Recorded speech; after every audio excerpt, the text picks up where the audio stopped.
안녕하세요. 오늘은 예수님의 12제자 두 번째 시간으로요. 안드레에 대해서 함께 배우도록 하겠습니다. 여러분 한번 상상해 보십시오. 여기에 냄비 두 개가 있습니다. 한쪽 냄비에는요, 펄펄 끓는 물이 있는 냄비이고요. 다른 한쪽에는 미지근한 물이 담겨져 있습니다. 근데 아래에 이제 불을 지피고 있어서요. 결국 나중에는 이제 뜨거워질 그런 냄비입니다. 만약에 개구리를 넣은다면 어느 쪽 냄비가 자신도 모르는 사이에 죽게 될까요? 우리는 흔히 생각하기에 이 두 번째 냄비가 그렇게 될 거다라고 생각을 합니다. 처음에는 미지근한 냄비이지만 점점점 온도가 올라가고 그 물 온도가 뜨거워지면 이 개구리가 자신도 모르는 사이에 죽게 된다라고 우리가 알고 있기 때문입니다. 그런데 정말 그럴까요? 펜실베니아 와튼 스쿨의 심리학 교수인 애덤 그랜트 교수님께서요, 실제로 이것을 이제 실험해 보았습니다. 한쪽 냄비에 미지근한 물을 담고 거기에 개구리를 넣었습니다. 그리고 아래 이제 불을 지피는 거예요. 물이 점점 뜨거워질 때 개구리가 어떻게 반응하는지 관찰을 했습니다. 놀랍기도 하고 또 당연하기도 한 것인데 결과는요, 물이 뜨거워지자 개구리가 깜짝 놀라서 그냥 바깥으로 뛰쳐나갔습니다. 우리가 아는 것과 좀 다르네 라고 우리가 생각하죠. 개구리가 서서히 끓는 물에 있으면 결국 나중에는 거기서 죽게 된다 라고 우리가 잘못된 지식을 그동안 재평가 없이 그냥 받아들이는 것, 진실로 받아들인 것, 이런 상황에 대해서 이 애덤 교수님께서 이러한 좀 날카로운 지적을 하십니다. 자기가 알고 있는 지식, 상황들을 재평가하지 못하는 것은 사실 개구리가 아니라 바로 우리다라고 얘기를 했어요. 안드레에 대한 그동안의 평가가 어쩌면 좀 이럴 수 있겠다라는 생각이 들었습니다. 베드로의 형제 안드레는 종종 형제인 이 다혈질적인 베드로와 비교되면서 안드레는 굉장히 소심한 성격의 제자다라고 그렇게 알려져 있었습니다. 그러나요, 안드레의 삶을 추적해 보면요, 그는 하나님이 기뻐하시는 일에 굉장히 빠르고 결단력 있게 행동하는 적극적이고 추진력 있는 그런 제자였습니다. 오늘 우리는 그 안드레에 대해서 함께 배우는 시간을 갖도록 하겠습니다. 안드레는 베드로의 형제로서요, 베세다에서 태어났고 또 베드로와 함께 가버나움에서 물고기를 낚는 어부 생활을 했습니다. 마가복음 1장 29절을 보게 되면 예수님께서 회당을 나오셔서 안드레, 베드로의 집에 들어가셨다라는 말씀을 볼 때 아마 회당 근처에 이 베드로, 안드레의 집이 있었던 것 같습니다. 실제로 오늘날 이스라엘 가보게 되면요, 이 회당 터 옆에 바로 베드로, 안드레의 집에 터가 있다라고 합니다. 다혈질적이었던 형제 베드로와 달리요, 이 안드레는요, 주변을 잘 살피는 사람이었습니다. 다른 사람들이 주목하지 못하는 것을 볼 줄 아는 굉장히 디테일한 남자였고요. 남들이 미처 보지 못하는 것을 잘 발견해내는 아주 좋은 안목을 가진 사람이었습니다. 그가 좋은 안목을 가진 덕분일까? 그는 또 예수님의 첫 번째 제자가 되기도 합니다. 오늘은 예수님의 제자 안드레에 대해서 함께 공부하면서요, 주님께서 주시는 영적 교훈을 함께 받도록 하겠습니다. 그 첫 번째는요, 우리는 예수님의 말씀을 사모해야 한다라는 것입니다. 우리는 예수님의 말씀을 사모해야 합니다. 본래 안드레는요, 침례 요한의 제자였습니다. 요한이 예수님을 가리켜서 세상 죄를 지고 가는 하나님의 어린 양이다 라고 말을 했고, 안드레가 그 말씀을 듣고 바로 예수님을 이제 쫓습니다. 그 모습을 보시고 예수님께서 안드레에게 물으시죠. 우리 요한복음 1장 38절에 이렇게 나옵니다.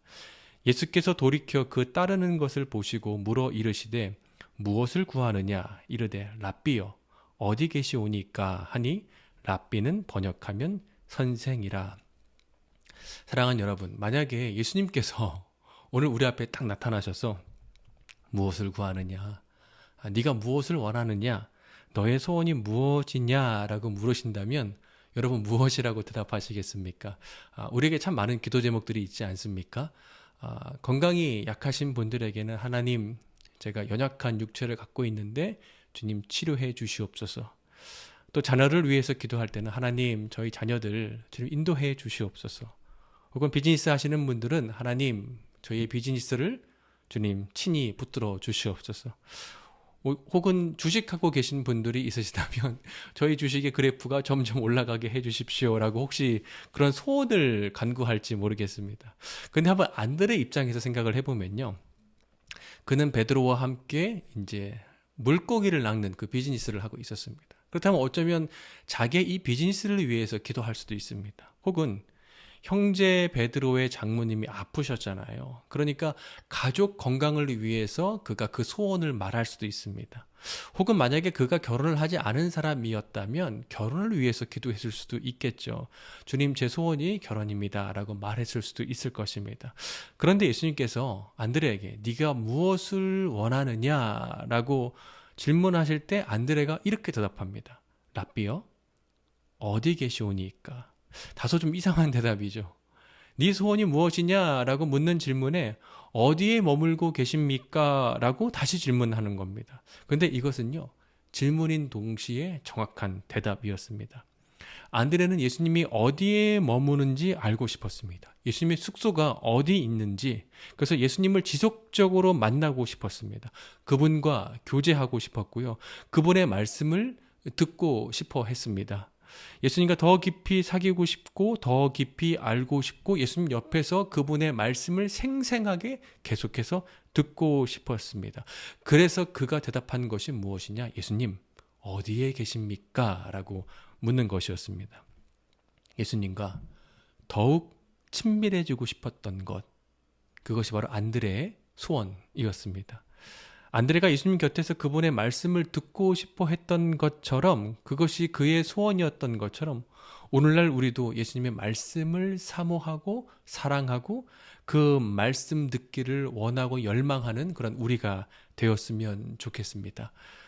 미국 크리스찬 포스트에 따르면요, 아프리카의 에레트리아 국가의 한 목사님이 국제 기독교 단체인 바나바스 펀드와 이제 인터뷰한 내용이 있었는데요.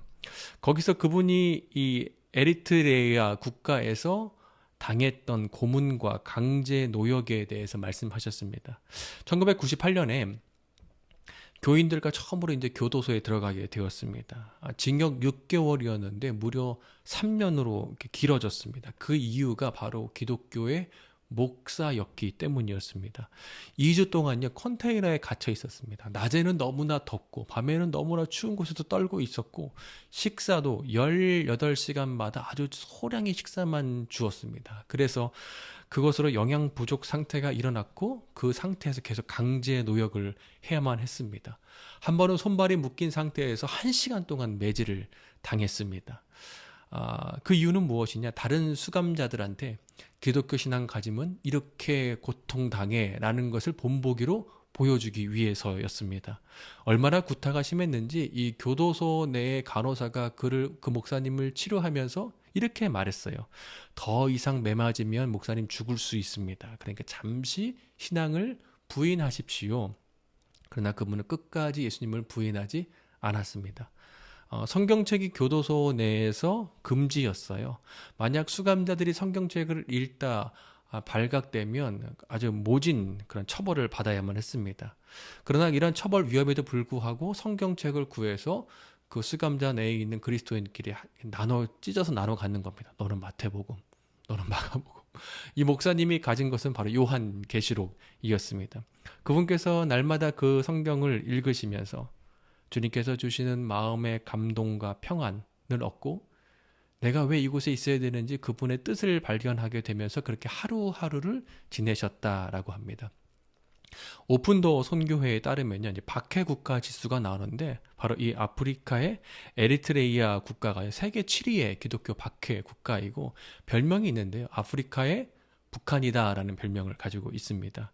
이러한 박해 속에서도 이분이 포기할 수 없었던 것이 있었는데 그것은 바로 성경 읽기였습니다. 왜요? 성경을 읽을 때 예수님과 친밀해지고 이 상황에서 우리를 향한 그분의 뜻을 분명히 알 수 있었기 때문입니다. 저희 첫째 다함이가 태권도를 하는데요. 처음에 이제 태권도 시작할 때 이제 화이트 벨트이지 않습니까? 근데 이제 태권도를 좀 하다 보니까 이 벨트에 이제 때가 묻기 시작을 하는 거예요. 그래서 화이트 벨트가 더러워졌습니다. 그래서 야, 이거 조만간 세탁해야겠다라고 생각을 했는데 선생님이 이제 그 더러워진 벨트를 보시면서 이런 말씀 하시더라고요. 원래 벨트는 세탁하는 게 아니라고. 그러면서 하시는 말씀이 예전에는 벨트가 이 화이트 벨트, 하얀 띠 하나였다라는 거예요. 근데 수련생들이 긴 시간 동안 훈련하면서 이 하얀 띠에 땀도 묻고 흙도 묻으면서 하얀 띠가 점점 이제 때가 묻는 것입니다. 그럼 어떻게 되죠? 누래지겠죠. 근데 시간이 지나면서 점점 갈색으로 변하고 나중에는 이제 완전 까맣게 이제 때가 타는 것입니다. 그래서 세월의 흔적과 훈련량이 배어 있는 이 때 묻은 검은 벨트가 바로 무술의 고수임을 보여주는 것이었다라고 그러시더라고요. 아, 그러고 보니까 이 태권도 띠가 점점점 진해지는 게 그런 의미였구나라는 것을 알게 되었습니다. 근데 이 말을 들으면서 영적 고수도 비슷하겠다라는 생각이 들었습니다. 영적 고수는요, 시간이 흐르면 흐를수록 성경책에 손때가 묻어납니다. 성경에 묻은 손때는 우리의 영적 상태를 그대로 보여주는 거울이 될 수 있습니다. 그래서 설교 황태자인 찰스 스펄전 목사님께서 이런 말씀하셨어요.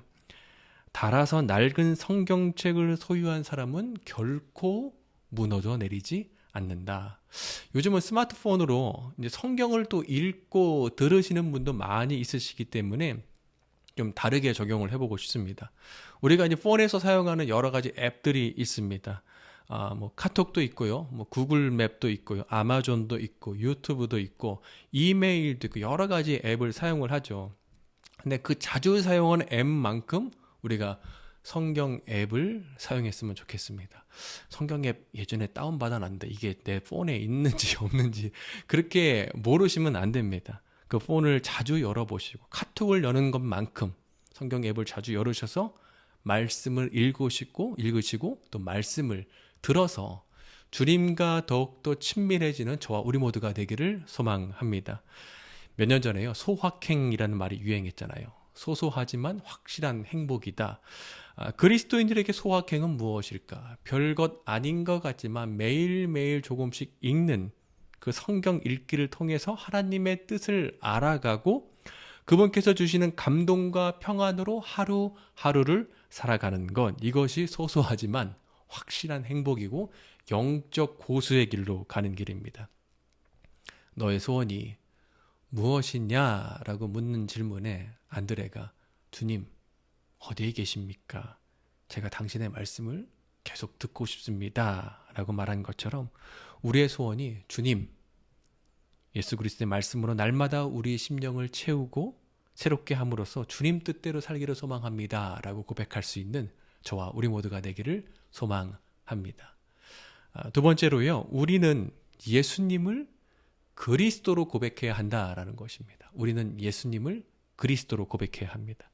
예수님을 만난 안드레는요, 즉시 형제 베드로에게 찾아가서 이렇게 말합니다. 우리 요한복음 1장 40절 하반절부터 42절 상반절인데요, 이렇게 나옵니다.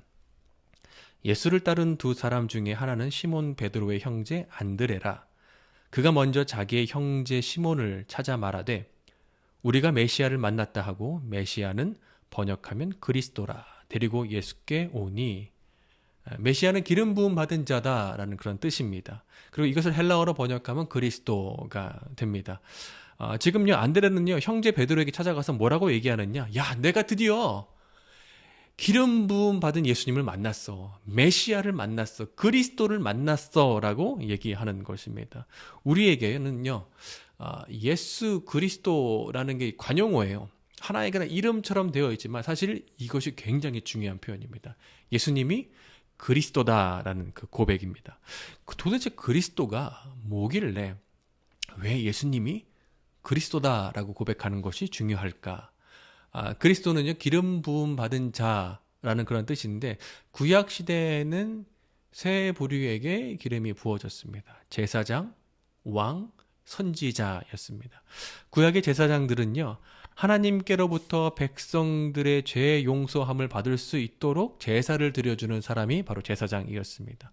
왕은요, 히브리어로 멜렉인데요, 이것은 두 가지 의미가 있습니다. 하나는 다스린다라는 의미가 있고, 또 다른 하나는 지킨다, 보호한다라는 그런 의미를 가지고 있습니다. 그러니까 왕은 그의 백성들을 다스리고 또 보호하는 그런 임무가 있습니다. 선지자는요, 하나님의 말씀으로 백성들을 가르치는 자입니다. 그래서 예수가 그리스도다라고 고백하는 것에서는요, 이 세 가지의 영적 의미가 담겨져 있는 것입니다. 예수님은 나의 제사장이셔. 그분은 스스로 십자가에서 제물이 되셔서 단번에 영원한 제사를 드리심으로 나의 모든 죄를 용서해 주신 대제사장이시다. 예수님은 나의 왕이 되어주신다. 인생길에서 언제나 나를 다스리시고 지켜주시는 분이시다. 예수님은 나의 선지자가 되어주셔. 그래서 진리의 말씀으로 언제나 나에게 가르치시면서 말씀해 주시는 분이시다라고 고백하는 것입니다. 당시 로마 황제가 왕이었습니다. 그런 시대에서 예수 그리스도이십니다. 예수님이 나의 주님이시고 예수님이 나의 왕입니다 라고 고백하는 것은요, 놀라운 신앙 고백입니다. 안데르는요, 지금 예수가 그리스도이십니다 라고 고백을 하는 것이고, 초대교회 성도들도 예수님이 그리스도입니다 라고 고백하며 사역을 했습니다. 사도행전 5장 42절에 이렇게 나옵니다. 그들이 날마다 성전에 있든지 집에 있든지 예수는 그리스도다 라고 가르치고 전도하기를 그치지 아니하니라. 사도행전 18장 5절에 이렇게 나오죠. 실라와 디모데가 마게도냐로부터 내려오매 바울이 하나님의 말씀에 붙잡혀 유대인들에게 예수는 그리스도라 밝히 증언하니. 초대교회는요, 예수님이 나의 그리스도이십니다 라고 고백할 뿐만 아니라 예수님이 당신의 그리스도가 될 수 있습니다 라고 고백하며 전하고 사역을 했습니다.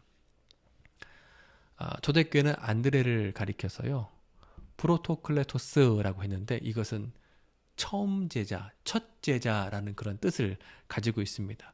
우리는 결과론적으로 이 모든 상황을 다 보기 때문에 예수님께 선택된 이 첫 번째 제자가 된다는 게 얼마나 영광스러운 일인가라고 생각하겠지만, 베드로의 입장에서 한번 생각을 해보면요, 당시 33살의 나사렛 출신의 청년에게 나의 모든 인생을 걸고 나의 모든 것을 다 포기하고 그의 제자가 되기를 결정하는 것, 이거 보통 쉬운 문제가 아닙니다. 그럼에도 불구하고 그가 예수님을 따르기로 첫 번째 제자가 되기를 결정했던 것, 그것은 뭐냐? 바로 예수님이 그리스도이심을 믿었기 때문입니다.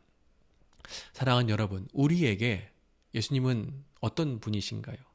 4대 성인 가운데 한 분이십니까? 아니면 여러 종교의 신이 있는데 기독교에는 예수라는 신이 있대 라면서 그냥 그렇게 알고 계십니까? 아니면 안드레의 고백처럼 예수님은 나의 제사장이 되어주셔서 나의 죄 문제를 해결해 주시는 분이십니다. 예수님은 나의 왕이 되어주셔서 나를 다스리시고 나를 보호해 주시는 분이십니다. 예수님은 나의 선지자가 되어주셔서 나에게 말씀해 주시는 분이십니다 라고 그렇게 믿으십니까? 히브리서 3장 1절에 예수를 깊이 생각하라 라는 그런 말씀이 있습니다. 여기서 생각하라 라는 단어의 히브리어는요, 두 가지 뜻을 가지고 있는데요. 하나는 비교하다 라는 뜻이고요, 하나는 묵상하다 라는 뜻입니다. 예수님과 나를 먼저 비교하는 것입니다. 그렇지, 내가 지금 당하는 고난을 예수님도 당하셨지. 그분이 피곤도 하셨고, 그분도 눈물 흘리셨지. 그분도 억울한 일 참 많이 있으셨고, 그분도 배신 당하셨고, 인생의 피곤함을 그냥 몸소 다 겪으셨지. 그래서 그분께서 내 상황을 아셔. 뿐만 아니라 우리가 묵상하는 것입니다. 예수님은 그리스도다. 대제사장으로서 나의 죄의 문제를 해결하신 분이시고, 왕으로서 나를 보호하시고 다스리시는 분이시고, 선지자로서 지금도 나에게 필요한 말씀을 공급해 주시고 말씀해 주시는 분이시다라고 우리가 이해하고 믿는 것입니다. 매 순간마다 예수님은 나의 그리스도가 되십니다. 예수 그리스도, 나는 그분을 믿고 따르는 그리스도인입니다 라고 선포할 수 있는 저와 우리 모두가 되기를 소망합니다. 마지막 세 번째는요, 우리는 한 사람의 가치를 소중히 여겨야 한다라는 것입니다.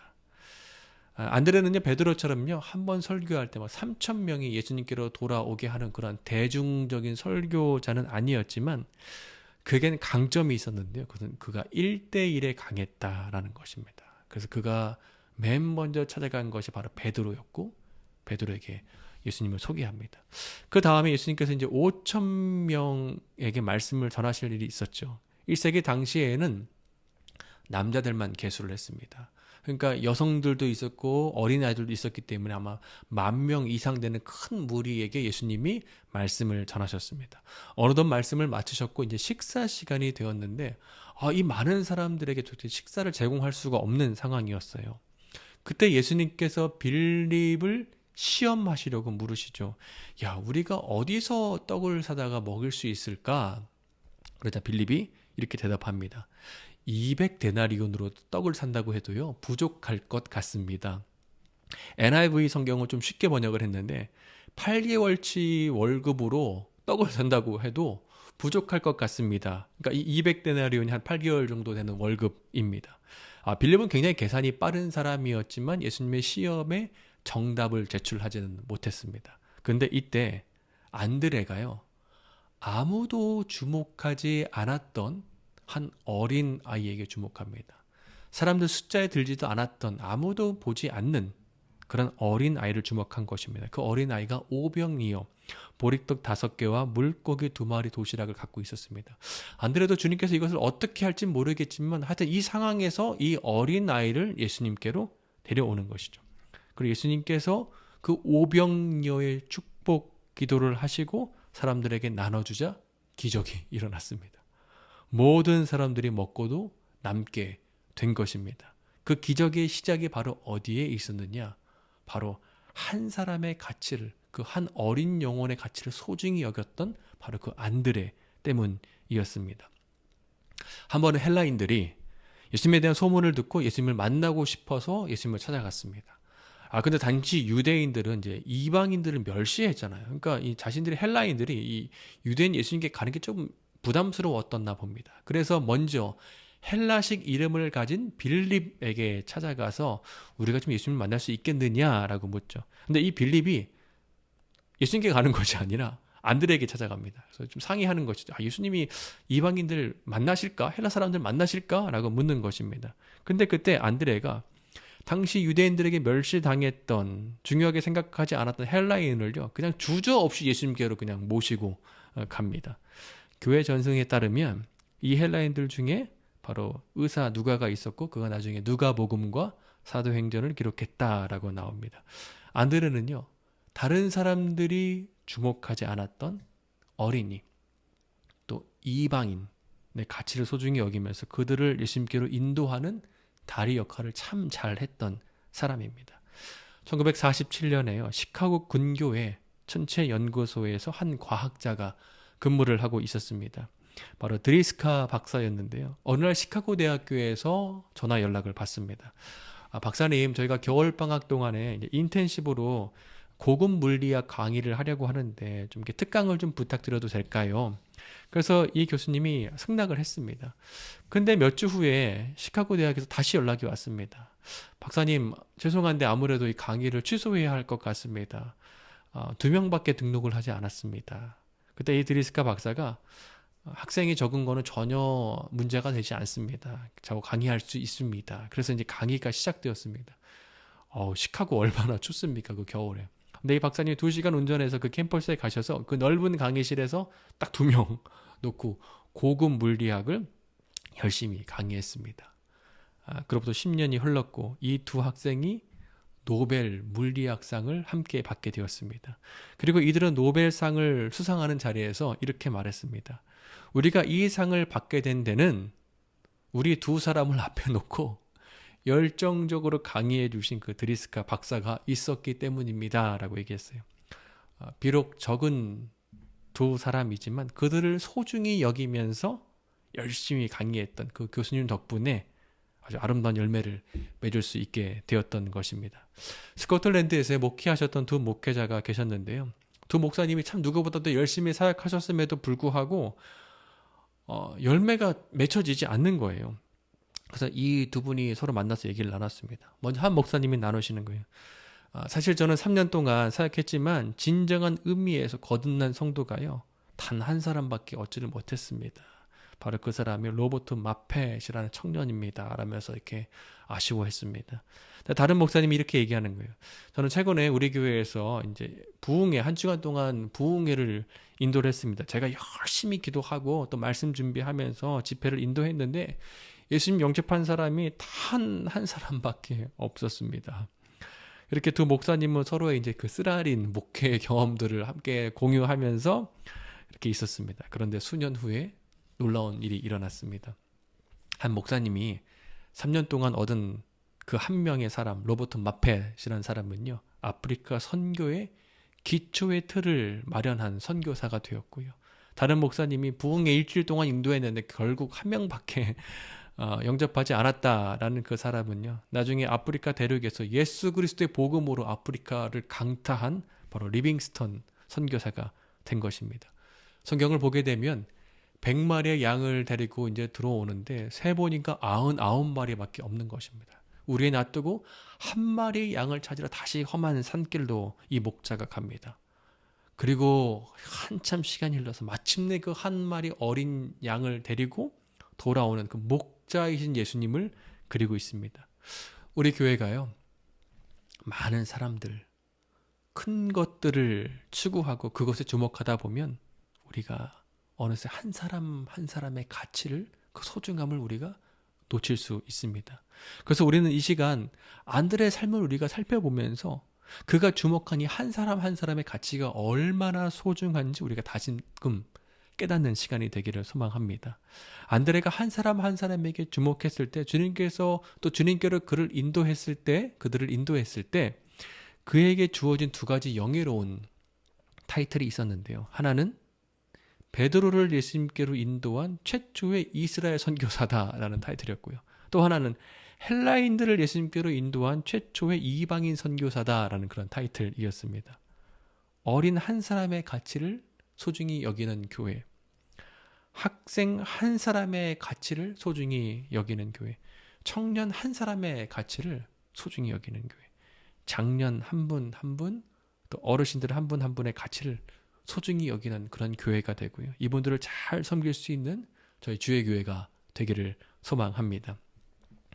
안드레는 후에 이제 그리스까지 가서 복음을 전합니다. 그리고 그곳에서 그리스 총독의 부인과 동생이 예수님을 믿게 되고요. 그래서 그리스 총독이 이제 화가 납니다. 그래서 안드레를 X자형 십자가에 처형합니다. 놀만 뉴먼이라는 역사가가요, 십자가에 달린 안드레의 마지막 기도문을 이렇게 기록했습니다. 오 그리스도 예수님이여, 나를 받아주소서. 내가 본 당신, 내가 사랑하는 당신, 당신 안에서 나는 진정한 내가 되었습니다. 주님, 이제 저의 영혼을 당신의 영원한 나라의 평안 가운데 받아 주옵소서. 이 그림은요, 화가 무리오가 그린 안드레의 순교라는 작품인데요. 이 그림을 보면 한 남자가 X자 십자가 처형된 안드레의 앞에서 울고 있습니다. 이 남자는 안드레가 예수님께로 인도한 오병이어의 어린이였다라고 합니다. 안드레는 특이하게 X자형 십자가에서 처형되는데요. 이 X자는 사실 크리스도, 헬라어로 크리스도의 첫 알파벳이기도 합니다. 그가 처음 예수님을 만났을 때 예수님은 그리스도이십니다 라고 고백하며 예수님의 제자가 되었고, 그의 마지막은 그리스도를 상징하는 이 X자 십자가 틀에서 순교하며 그리스도인의 삶을 마칩니다. 앞선 그의 기도문과 이 그림을 보게 되면요, 그의 삶이 고스란히 다 담겨져 있는 것 같아요. 그는 정말 예수님 곁에 머물면서 그의 말씀을 듣기를 사모했고, 또 예수님은 나의 그리스도이십니다, 나의 제사장이시고 나의 왕이시고 나의 선지자가 되어주셔서 나를 다스리시고 나에게 말씀해 주시고 나의 죄 문제를 해결해 주시는 분이십니다 라고 고백하고 따랐을 뿐만 아니라 한 사람의 가치를 소중히 여겼던 그런 예수님의 제자였습니다. 우리도 사도 안드레처럼 예수님 곁에 더 가까이 머물며 그 말씀을 사모할 뿐만 아니라 예수님을 나의 그리스도라고 고백하고 따르고 한 사람의 가치를 소중히 여길 수 있는 저와 우리 모두가 되기를 소망합니다.